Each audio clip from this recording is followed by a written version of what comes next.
I walked into Giordano's 20 minutes early, just like I always did for family dinners. That's what we'd agreed on, 7 sharp. I had double confirmed with Mom that morning, even cleared a last-minute supplier meltdown just to be there. The hostess looked confused when I said the Beckett party. "They're already seated," she said, glancing at her screen. "Long table, back left." Already seated? I turned the corner, and there they were, 13 of them. Big table, 2 wine bottles already empty, dessert plates scattered, everyone laughing like they'd just wrapped up a Thanksgiving feast. I stood there for a second, just watching. Beth was scraping the last of a tiramisu off her plate. Dad leaned back, patting his stomach like he just finished a buffet. My uncle raised a fork like he was making a toast. That's when Mom spotted me. She gave a little wave like I was the waiter. "Oh, Jason, you made it." Before we go further, quick note, before listening, share which city or country you're watching from. I walked over, trying to keep my face from cracking. My mom was wearing the lilac dress I bought her last Mother's Day. The tag had still been on it last time I visited. Guess she finally found a reason to wear it. "Dinner started at 5, Dad said, dabbing the corner of his mouth with a cloth napkin. "Didn't Mom tell you?" I checked my watch. 7:02. "No," I said. "She didn't." Mom shrugged like it was no big deal. "It was last minute. Everyone was already here. We figured you'd catch up." There wasn't even a chair left for me. Cousin Todd had his jacket draped over the only empty one, and he didn't move it. No one did. I stood there, heat rising up the back of my neck, trying not to lose it in front of a room full of people who clearly didn't give a damn whether I showed or not. Then Mom reached into her purse and pulled out the bill. She held it out to me with a smile like she was handing me a birthday card.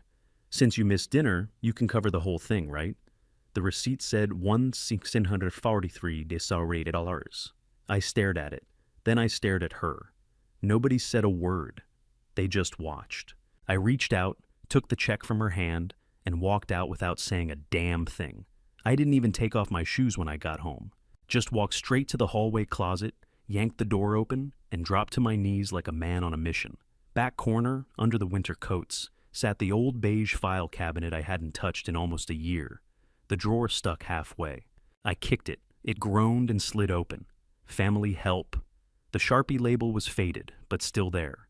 Inside, everything. Bank statements, email printouts, Zelle screenshots, Venmo logs, copies of checks. All in date order, because that's the kind of idiot I am. Organized while getting used. I dumped the folders onto the floor and grabbed my legal pad off the bookshelf. The yellow one I always save for tax season. This time, it wasn't for taxes. It was for truth. I started at the beginning, June 3 years ago. Dad lost his job at the shipping yard.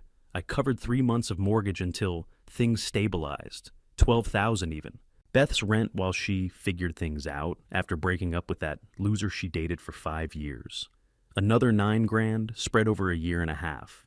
I found the email from my mom asking me to float them the furnace repair over Christmas 2 years ago. 2,800, followed by the text asking for help with property taxes. 3,600. That was the rhythm. Cash, silence, then the next crisis. A busted transmission, a one-time medical bill for Uncle Pete's dental surgery. Plane tickets to Florida when Grandpa was sick. Only I didn't go on that trip either. I ran the numbers, line by line, carefully. Like I was doing books for a client. $42,716.39. I circled it, hard. My hands were shaking. I pulled up my Vanguard account on my phone. The screen loaded, slow as hell. Balance, 14,112. I'm 39 years old, living in a rental with laminate floors that bubble when it rains. I drive a 10-year-old Nissan with a cracked taillight. And I've got coworkers 5 years younger than me, taking ski trips and putting down payments on houses. And I've been out here playing backup parent to a grown-ass family. I flipped to the next folder and found something I'd completely forgotten about. An Expedia confirmation. Vegas, a suite at the Palms. Dates, last August. Total, $3,200, charged to my Amex. Booked under my name, I wasn't even invited. And that dinner tonight? That wasn't just some thoughtless scheduling screw-up. That was the confirmation that none of them gave a damn. They didn't forget me. They excluded me. And when I showed up, I was just the checkbook. The guy who didn't need dessert because he could pick up the bill. I sat there on the living room floor, surrounded by 3 years of receipts and fake thank you texts, and I felt something change. I wasn't just pissed, I was done. The kind of done you can't come back from.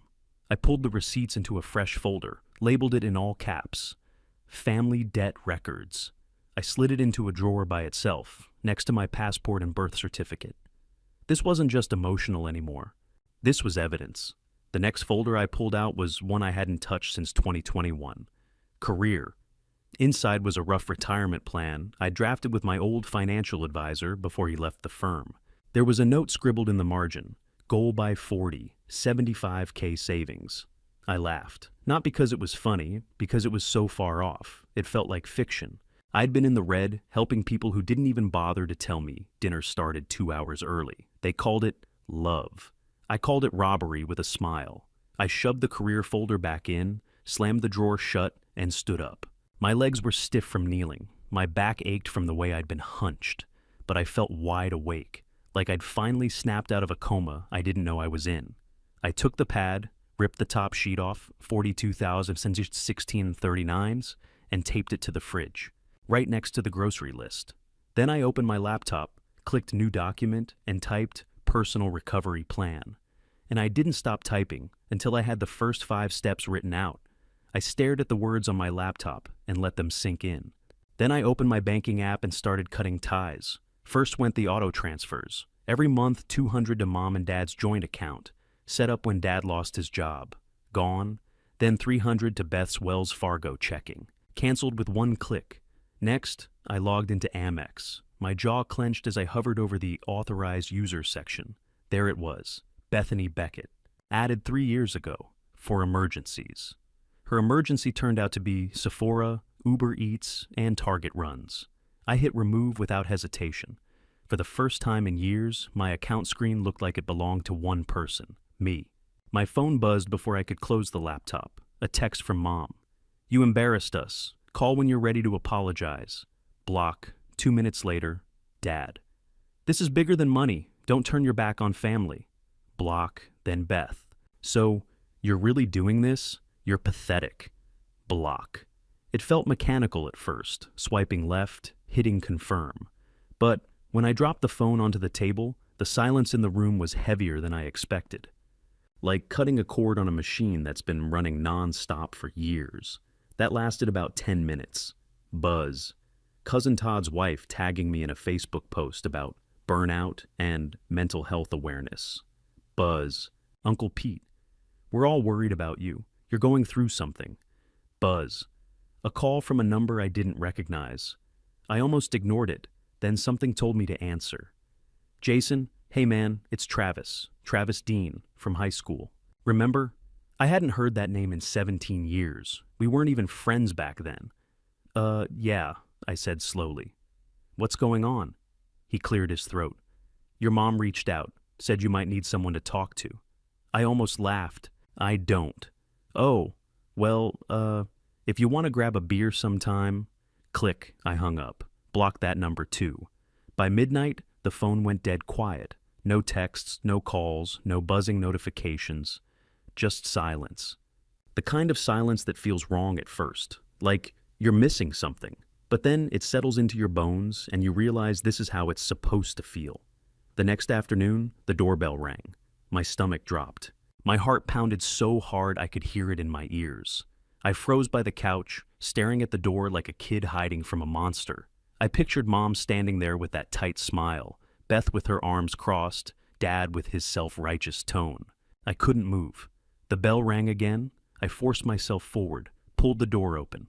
It was my neighbor, Mr. Klein, holding a stack of envelopes. Got your mail by mistake, he said, handing them over. Sorry about that. Thanks, I muttered, still trying to slow my breathing. He gave me a polite nod and shuffled back across the hall. I closed the door, leaned against it, and ripped open the first envelope on the stack.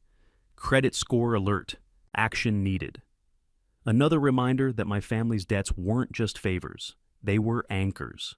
I crumpled the paper, tossed it onto the growing pile on my counter, and grabbed the next one without hesitation. No more safety net. Not for them. Not for anyone. I had a 6-month plan to follow, and I was going to stick to it. I opened a fresh notebook, flipped to the first page, and wrote the title in thick black ink, "Do Not Break." Then I numbered the first line. 1. Pay off every card balance by January. And I kept writing. I was still scribbling bullet points under "Do Not Break" when someone knocked. 3 short raps, no doorbell. I checked the peephole. Theo Ramsey stood there holding a foil tray and a paperback wrapped in a rubber band. I opened the door. "You look like shit," he said, stepping inside. "Appreciate that." He dropped the lasagna on the counter and handed me the book. Atomic Habits. "I mentioned this once," I said, flipping it over. 3 years ago, drunk off boxed wine at that cabin upstate." "Jesus, you remember that?" He shrugged and started pulling plates out of the cabinet like he lived here. "He kinda used to, back in college, when we shared a 2-bedroom and lived off instant noodles and Costco muffins. The oven beeped after 10 minutes. The smell hit fast, cheese, garlic, something earthy that made the place feel less like a bunker and more like an actual home. We didn't talk about work, didn't talk about my family. Didn't talk about the unopened credit score warnings on my table or the mountain of ignored mail behind it. We talked about stupid stuff. His intern who misspelled subpoena 6 times in one draft. A guy in court who called the judge bro. His neighbor's cat that somehow unlocked their ring cam. Halfway through a second serving, he hit me with one I didn't expect. "Remember Professor Laird?" I blinked. "The one with the suspenders?" Theo grinned. He asked me freshman year what my 5-year plan was. I said, "Get through college without a DUI." He said, "Aim higher." I snorted. "You still aiming higher?" He nodded. "Every day." And just like that, I laughed. Not a fake one, not forced or bitter. A real, from-the-gut kind of laugh that caught me off guard. I didn't realize how long it had been since I heard myself sound like that. Theo didn't mention Beth. Didn't ask about my mom. Didn't look at the stacks of receipts taped to my fridge or the yellow pad still open on the couch. He didn't need to. That silence, it said everything. We finished eating and cleaned up like clockwork. Him washing, me drying. Just like old times, when things were easier. Or maybe just less expensive. He packed up the leftovers and said, "You want me to come back Friday?" I thought for a second, then nodded. "Yeah, just don't bring salad. I'm not there yet." He smirked. Noted. He left without saying anything else. No pep talk, no questions. Just a solid pat on the back before he shut the door behind him. I stood in the quiet for a long minute. The panic that had been living in my chest for weeks, the guilt, the spinning brain, the constant static, quieted down, not gone, but muted, like it finally realized it wasn't in charge anymore. I walked back to the couch, took the pen off the legal pad, and scratched a new line under my list. 4. Eat real food with real people. I was still staring at my list on the fridge when the phone rang. Unknown number. Normally I'd ignore it, but something told me to pick up. "Jason Beckett?" The voice was clipped, professional. "This is Erica with Chase Bank's fraud department. Do you have a few minutes to go over account activity?" My stomach tightened. "What account?" "Your Sapphire Reserve card, opened 6 weeks ago." I sat down hard on the arm of the couch. I don't have a Sapphire Reserve. That's why I'm calling. Current balance is $17,300. Statement address is listed as, she paused, reading, 428 Westover Lane, Springfield. That was my parents' house. "Can you confirm your email ending in 94 at Gmail?" she asked. I gripped the phone so tight my knuckles went white. "Read it. BethDudgeBeckett948@gmail.com. Beth, my sister. I pulled my laptop open with my free hand, logged into my credit report, and there it was. A shiny new account in my name. Opened 2 days after I walked out of Giordano's. Identity theft. By my own family. "I need the application," I said. My voice didn't even shake. It was flat, cold. Erica hesitated. "We can provide copies if you submit an affidavit. I'll email the forms right now." "Do it." We ended the call, and I just sat there for a beat, staring at the wall, not yelling, not pacing, just cold. I dialed Theo. He picked up on the second ring. "What's up?" "They opened a credit card, in my name, 17 grand. Silence on the line. Then, "I'm coming over." Less than 30 minutes later, he was at my table with his laptop open. We spread everything out, emails, statements, screenshots. Chase had already sent me the application PDF. There it was in black and white. My name, my social security number, my birthday. The handwriting on the signature line wasn't mine. Theo leaned over my shoulder. She didn't even try to disguise it. Sloppy as hell. I clicked into the shipping history. New MacBook, designer clothes, luggage, half of it delivered straight to my parents' house. Dad's name popped up twice as the signed recipient. He had accepted the packages. He knew. I sat back, rubbed my eyes, and muttered, "Mom knew too." Theo looked at me. "You sure? Come on, there's no way that much stuff was showing up without her noticing." He didn't argue. He didn't need to. We started building the timeline. Dinner at Giordano's, me walking out. 2 days later, the application filed. Beth using my SSN, Dad signing for boxes, Mom smiling through it. Theo typed as I dictated, his lawyer brain organizing everything into neat rows and bullet points. By the end of the night, we had a demand letter drafted. Pay the balance in full within 45 days or I file charges. When the draft was done, he looked at me. "You're calm. Too calm." I met his eyes. "Rage is loud. I don't need loud. I need steady." He nodded once, like he understood. From that moment on, I recorded every call. Chase, the credit bureau, even my landlord when I asked about freezing my info. I logged every timestamp, saved every PDF, labeled every folder. No more chaos. No more begging people to act right. This wasn't about emotions anymore. This was evidence. And evidence meant I was going to win. Theo drove. I held the folder, heavy with printouts, timelines, screenshots. On top, the forged credit card application. Under it, the shipping receipts, the signed delivery logs, the statements. Every lie laid out in order. Theo kept both hands on the wheel. "You good?" "Cold," I said. "Good comes later." We pulled up to the house I grew up in. Same fake shutters, same cracked driveway. Same wind chimes clanging off the porch that Mom swore were soothing. I got out and slammed the door harder than I meant to. Theo followed, crisp in a gray blazer, the demand letter tucked under his arm. I rang the doorbell. Mom opened it with a confused smile that dropped the second she saw me. "Oh, we weren't expecting you," she said, already shifting into that shaky voice she used when she wanted to control the room. Then her eyes flicked to Theo. "And who's your friend?" "This is Theo Ramsey. He's my lawyer." Her face changed. Not shock, just calculation. She opened the door a little wider. "Come in, I guess." We stepped inside. Dad was on the recliner, feet up. TV paused. Beth sat cross-legged on the couch scrolling her phone, like nothing mattered. I didn't sit. I dropped the folder on the coffee table and opened it. That's the Chase Sapphire account opened in my name. 17,300 in charges.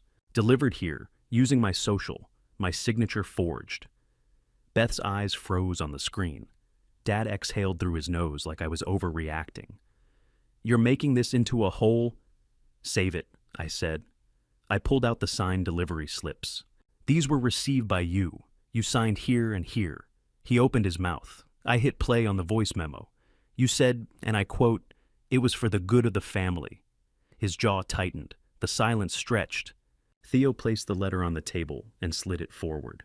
"This is a formal demand. The balance must be paid in full within 45 days. Otherwise, we file federal charges for identity theft, wire fraud, and credit abuse. The statute of limitations won't save you.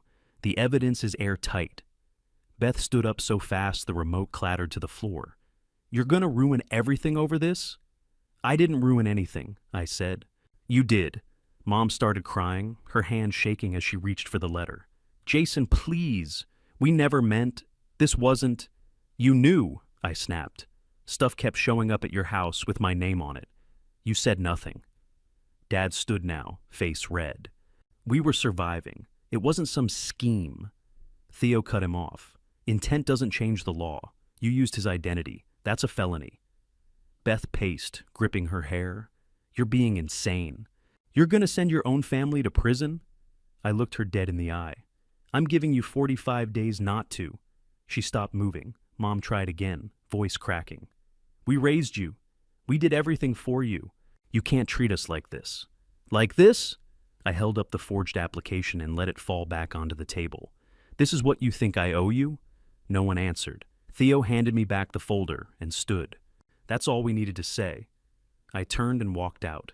didn't look back, didn't flinch when Mom sobbed or when Dad cursed under his breath, or when Beth threw something at the wall behind us. We got in the car, Theo started the engine. I stared straight ahead. My hands didn't shake, my heart didn't race. I felt clean. "Still cold?" Theo asked. "Colder," I said. "Good comes later." And we drove off. Theo dropped me off that night, said to keep him posted, and didn't push for a recap. I appreciated that. My hands didn't stop buzzing until I hit the shower, and even then, it took hot water and 2 Advils just to unclench my jaw. By morning, the messages started. Mom's first text was at 6:11 a.m. "Jason, I'm sorry, please call me." Then, at 6:47, "You're blowing this out of proportion. We didn't think it would hurt you." By noon, she was back to guilt. "You're destroying this family. Are you happy now?" 13 texts in 2 days. The rhythm was wild. "We love you," followed by, "You're acting like a stranger," followed by, "You'll regret this." Dad sent one email. Subject line, "Proud," body. "You've made your point. Hope you're proud. You've taken a hammer to the people who raised you." No signature. No love, Dad. Beth's came through on day 3. Just a screenshot of a declined auto loan and the message, "Hope you're happy. I can't even lease a damn Honda because of you." I didn't respond. Not once. I had a timer running on my phone. 45 days. A countdown. Every day I opened the Chase app and checked the balance. Still there. 17,300. I didn't say a word to Theo until day 43, when the Venmo notification lit up my screen. $17,300 from Richard B. Memo line. This ends it. Dad didn't call, didn't email, just paid it off like he was settling a bar tab. I paid the card down in full that afternoon. Then I closed the account, shredded the paperwork, and archived every file. Then I opened my email and typed, "Payment received, account closed. If you contact me again in any form, I will proceed with charges." Sent it to all 3, Mom, Dad, and Beth, then blocked them. For good this time. The silence afterward, it was beautiful. No buzzing, no fake apologies, no emotional landmines waiting in my inbox, just actual peace. It felt like breathing clean air for the first time in years. Of course, they didn't stop talking, just not to me. Cousin Todd posted something vague about betrayal from within. Aunt Claire tagged me in a passive-aggressive prayer chain. Uncle Pete cornered Theo at the gym to ask if I had finally lost it.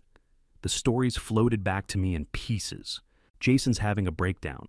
Jason's obsessed with money. Jason's turning into a bitter loner. Let them talk.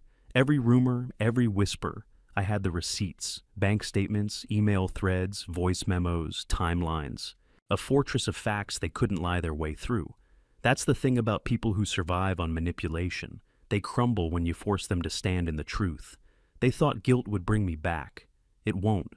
The house was quiet now. I lit a candle, cooked myself dinner, sat at my little table with no background noise. No one texting for money mid-meal. No one making me feel like stability was selfish. I chewed slower, slept deeper, woke up without the pit in my stomach. And for the first time in my adult life, I didn't owe anyone anything. The envelope was white, thick, and smelled faintly like perfume. I knew what it was before I opened it. Cousin Ashley, wedding invitation, Lakeside Gardens next month. Formal attire, no plus ones unless approved in advance. Everyone would be there. Mom, Dad, Beth, Todd and his passive-aggressive wife, Uncle Pete and whatever moral lecture he had preloaded this time. I looked at the RSVP card, then I looked at the folder on the counter marked Montreal, flight confirmation, hotel booked. It had been sitting there a week. I placed the wedding invite right beside it and stepped back like I was setting down evidence. The old me would have bought a $300 Le Creuset baking dish off the registry, ironed a dress shirt I hated, and gone alone to eat cold fish while people whispered about me at table 9. The new me?